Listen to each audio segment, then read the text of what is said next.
பாலைவனத்தில் அந்த சுக்ரீவனுடைய ஆட்சியில் உள்ள அந்த கிட்கிந்தை காடு இருக்குல்ல, அங்கே பூரா குரங்குகளாக தானே இருக்கும். அதில் 2 குட்டி குரங்கு இருந்திருக்கு. ஒரு குரங்கு நீலன், இன்னொரு குரங்குக்கு நலன் அப்படின்னு. நம்மளாம் நாய்க்குட்டிக்கு பேர் வைக்கிற மாதிரி அவங்களும் குரங்குக்கெல்லாம் பேர் வச்சுருக்காங்க. இந்த 2 குட்டி குரங்கு பயங்கர சேட்டை. அந்த ஏரியாவில் சுதீட்சனர் அப்படின்னு ஒரு முனிவர் இருந்திருக்கிறார். அவர் என்ன பண்ணியிருக்கிறார், இறைவனுடைய சால கிராமத்தை வச்சு டெய்லி சாமி கும்பிடுவார், அதுக்கு தவம் செய்வார். அவர் கண்ணை மூடி தவம் செஞ்ச உடனே இந்த 2 குட்டி குரங்கு என்ன செய்யும், அதை எடுத்துகிட்டு போய் பக்கத்தில் இருக்கிற ஏரிக்குள்ளே போட்டுரும். ஏரிக்குள்ளே அந்த சிலையை போட்டவுடனே என்ன ஆகும், முங்கி போயிடும் இல்லையா. இவர் கண்ணை முழிச்ச உடனே அதை தேடுவார்.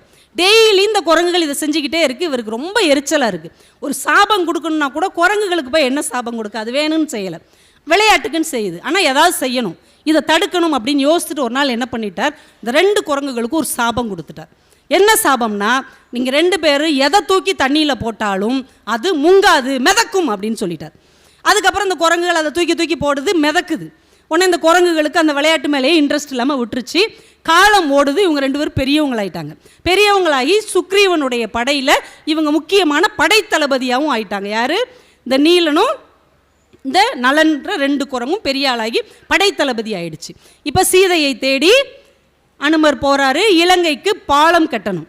இப்போ இலங்கைக்கு கடலில் பாலம் கட்டணும்னா எல்லாம் கல்லை தூக்கி தூக்கி எல்லா குரங்குகள் அனுமன் எல்லாம் போடுறாங்க. கல் முங்கி முங்கி போகுது.